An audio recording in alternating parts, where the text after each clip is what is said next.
Hello guys, I'm Ishant and I'm here with you with the new chapter number 5 of NCERT class science, coal and petroleum. So guys, this is the part 2. अगर आपने part 1 नहीं देखा है तो अभी जाकर देखिए and आज के मैं इस पार्ट में पढ़ाऊँगा पेट्रोल के बारे में, petroleum. So let's start the video.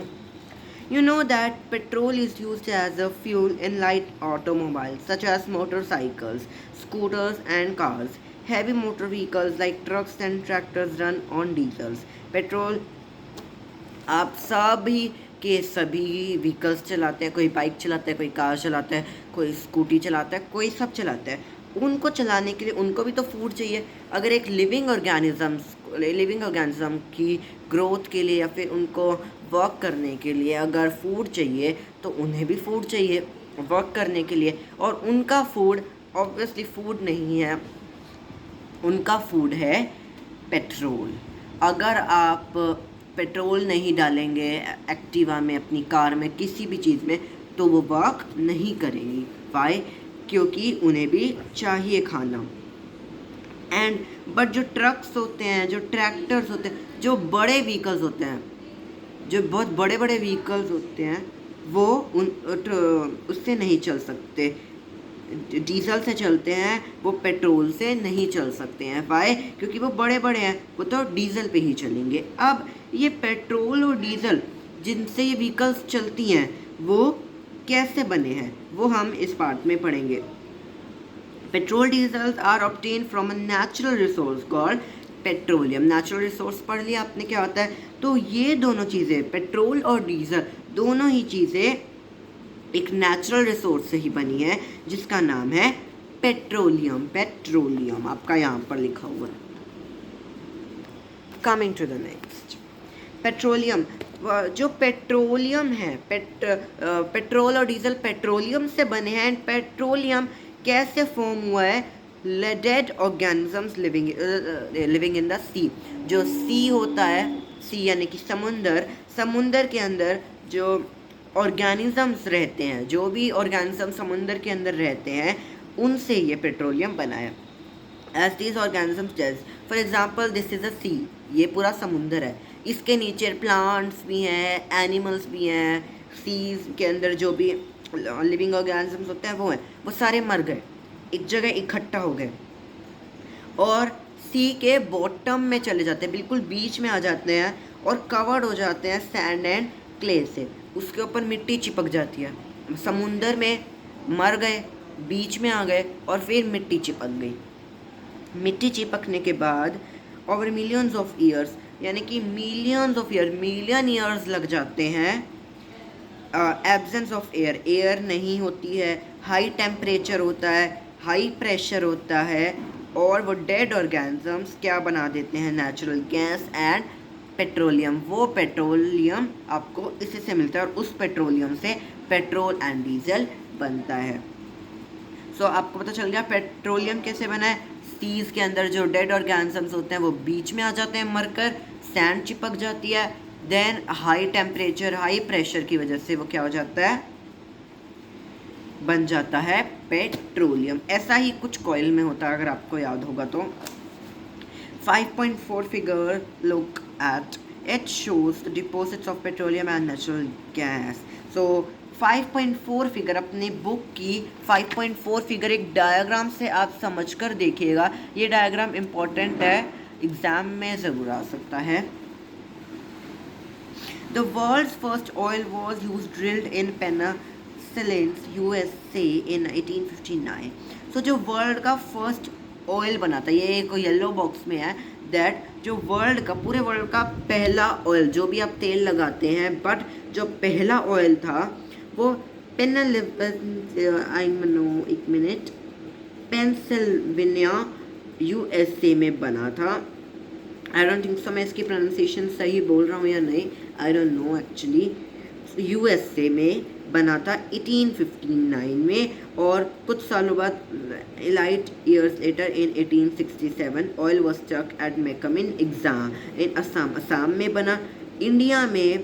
India oil is found in Assam, Gujarat, Mumbai, high in the river basins of Godavari and Krishna. So basically इस येलो बॉक्स में इंपॉर्टेंट यही है दैट फर्स्ट ऑयल 1859 में बना था। Coming to the next, refining of petroleum. इसका मतलब है दैट पेट्रोल है, पेट्रोलियम बन गया, अब वो यहाँ से बन गया।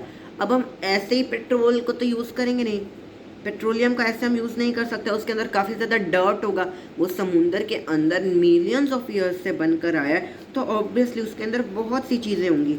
वो एक डार्क ऑयली सा लिक्विड है, एक बहुत ज़्यादा अनप्लीजेंट स्मेल भी है, मिक्सचर है constituents such as petroleum gas, petrol, diesel, lubricating oil, paraffin wax, ऐसी हज़ारों चीज़ें, इतनी सारी चीज़ें उस पेट्रोलियम के अंदर होगी जिसको हमें साफ़ करनी होगी, तभी हम उसे यूज़ करेंगे। वैसे गंदा तो यूज़ करेंगे नहीं। उसके अंदर डीजल होगा, पेट्रोल होगा, लुब्रिकेटिंग ऑयल, जिस ऑयल की कोई भी आवश्यकता, कोई भी यूज़ नहीं है, वो ऑयल होगा, पैराफिन वैक्स होगा।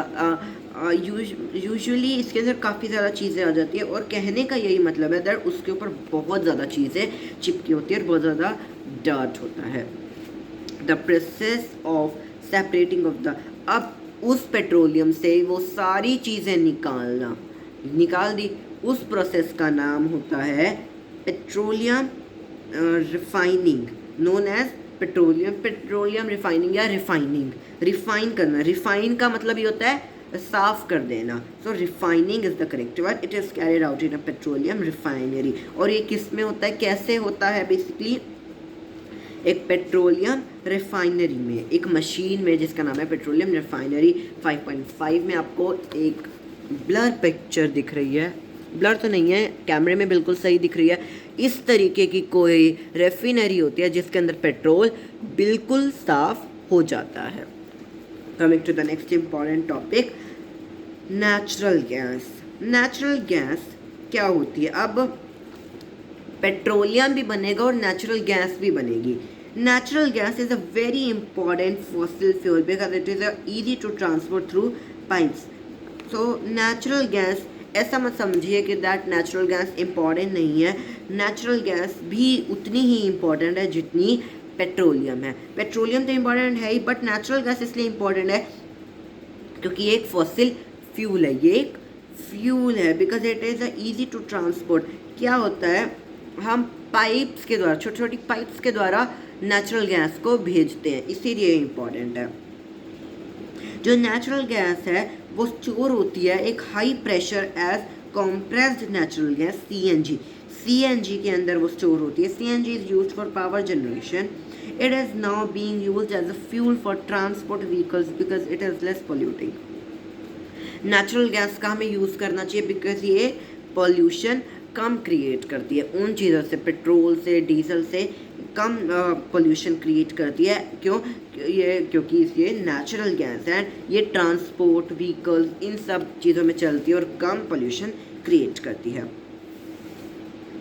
The great advantage of CNG is that it can be used dirtily for burning in homes and factories where it can be supplied through pipes. जो सबसे बड़ी एडवांटेज है CNG की वो ये है दैट CNG पाइप्स से हम उसे फैक्ट्रीज में, होम्स में भेज सकते हैं। होम है या घर है, घर के अंदर हम एक पाइप से उस नेचुरल गैस को भी भेज सकते हैं, सिर्फ एक पाइप से ही भेज सकती है। Such a network of pipelines exists in Vadodara, Gujarat, some parts of Delhi and other places. Delhi के कुछ प्लेसेस में, गुजरात में इन सब चीज़ों में ये यूज़ आई थी सबसे पहले। एंड जो गैस पर आप खाना बनाते हैं, आई एम श्योर आप गैस पर ही खाना बनाते होंगे, वो गैस में कहाँ से, नेचुरल गैस ही तो है, पाइप्स के द्वारा। वहाँ पे पाइप लगी होती है ना, जहाँ सिलेंडर होता है वहाँ उसके साइड में एक पाइप लगी होती है, वहीं से तो वो नेचुरल गैस जाती है और वो बर्न करती है और आपका खाना पकता है।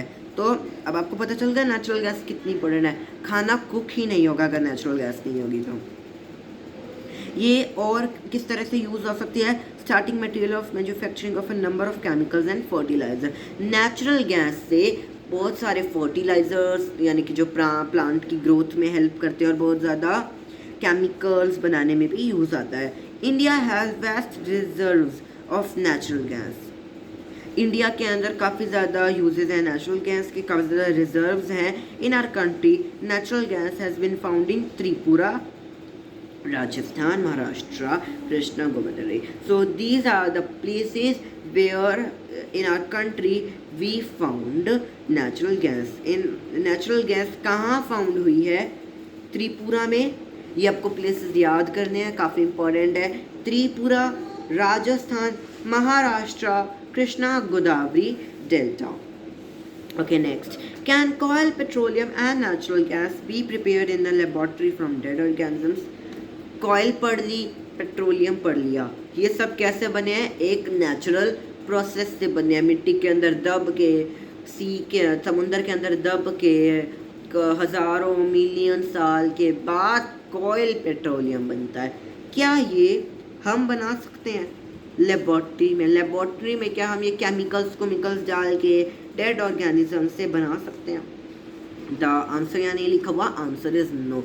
कभी भी नहीं भी. क्यों? क्योंकि इसके अंदर बहुत टाइम लगता है, हज़ारों साल लग जाते हैं मिट्टी के अंदर और सी के अंदर बनाने में. No, their formation is a very slow process and condition for their formation can not be created in the laboratory. और पहेली यहाँ पर आंसर दे रही है. पहेलियन वो जो बातचीत कर रहे हैं, आपको यहाँ दिख रहा होगा, वही है. ये बहुत इंपॉर्टेंट टॉपिक था वैसे. Some natural resources are limited. कुछ नेचुरल रिसोर्सेज लिमिटेड हैं. आपने पहले के चैप्टर के शुरू में, आई एम श्योर पार्ट 1 में ज़रूर पढ़ा होगा दैट एग्जॉस्टेबल रिसोर्सेज, जो रिसोर्सेज ख़त्म हो सकती है, एग्जॉस्टेबल रिसोर्सेज ख़त्म हो सकती हैं. Like water. वाटर एक क्वांटिटी में हम उसे यूज़ कर रहे हैं, एक टाइम ऐसा आएगा जो वाटर ख़त्म हो जाएगा. तो वो क्या है? एग्जॉस्टेबल, ख़त्म हो सकता है. इस पर वो बहुत इंपॉर्टेंट है, उसके बिना हम जी ही नहीं सकते. अब सोचिए, वाटर ख़त्म हो गया, it is not impossible. Water ख़त्म बहुत जल्दी हो सकता है. अगर वाटर ख़त्म हो गया तो आप कैसे रहेंगे? कभी भी नहीं रह सकते. Forest, fuels, minerals all are exhaustible natural resource. आपको पता है कि दैट कोयल पेट्रोलियम भी एक फॉसिल फ्यूल ही है. It requires dead organisms. ये क्या डेड ऑर्गेनिजम्स चाहिए इसके लिए? कोयल पेट्रोलियम को बनाने के लिए डेड ऑर्गेनिजम्स चाहिए, हज़ारों साल भी चाहिए बनने के लिए. एंड फिर जाकर ये फ्यूल्स में कन्वर्ट होते हैं, यानी कि कॉयल पेट्रोलियम में कन्वर्ट होते हैं. On the other hand these will last only a few hundred years. Moreover, burning of these fuels is a major cause of air pollution. अगर हम इन्हें जलाते हैं तो ये एयर पोल्यूशन भी बहुत क्रिएट करता है. आप एक कॉयल को जलाइए, इतना पोल्यूशन क्रिएट कर देगी, बहुत ज़्यादा पोल्यूशन क्रिएट करते हैं. इससे ग्लोबल वार्मिंग ज़्यादा बढ़ेगी. ग्लोबल वार्मिंग यानी कि गर्मी ज़्यादा बढ़ेगी, और अगर गर्मी ज़्यादा बढ़ेगी तो वो हमारे लिए ही अच्छा नहीं है. कार्बन डाइऑक्साइड ही फैल जाएगी हर जगह. It is therefore necessary that we use fuels only when absolutely necessary. इसीलिए हम कहते हैं दैट जब भी फ्यूल्स यूज़ करो सोच समझ के यूज़ करो. अगर बहुत ही ज़रूरी है तो ही यूज़ करें. बिकॉज अगर आपने उसका वेस्ट करा, सब यूज़ कर लिया, फ्यूल जितना भी है सब यूज़ कर लिया, तो एक दिन ऐसा आएगा आपके पास फ्यूल ही नहीं बचेगा एंड आप सब फिर साइकिल से जाएंगे. अगर आप चाहते हैं कि आप साइकिल से ना जाएं तो आप ये ना करें और फ्यूल्स को बचाए रखें. फ्यूल्स ख़त्म तो होगा, मतलब ये 2020 है, आई थिंक बुक के हिसाब से 50 जब आ जाएगी सेंचुरी तब तो ख़त्म ही हो जाएगा और तब सब साइकिल से ही चलेंगे. Next, there will result is better environments, similar risk of global warming and availability for a longer period of time. Global warming बढ़ेगी, वही है. In India the petroleum conversation research association advise people how to save petrol. जो PCRA है, PCR है, इसका full नाम अगर आप देखें तो पेट्रोलियम कन्वर्जेशन रिसर्च एसोसिएशन. ये हमें सिखाती है दैट पेट्रोल डीजल को किस तरह से बचाइए. कुछ 4 पॉइंट्स हैं जो PCRA हमें बताती है, वो हम पढ़ लेते हैं. हमें हमेशा धीमी ही उससे चलना चाहिए, स्पीड से चलना चाहिए। कई लोग कार को, बाइक को बहुत तेज़ तेज़ की चलाते हैं, उससे क्या होता है, पोल्यूशन भी ज़्यादा बढ़ता है, ग्लोबल वार्मिंग भी ज़्यादा होती है, फ्यूल भी बहुत ज़्यादा यूज़ होता है। वो हमें नहीं करना चाहिए, बिल्कुल धीरे स्पीड पर चलना चाहिए। Switch off the engine at traffic lights.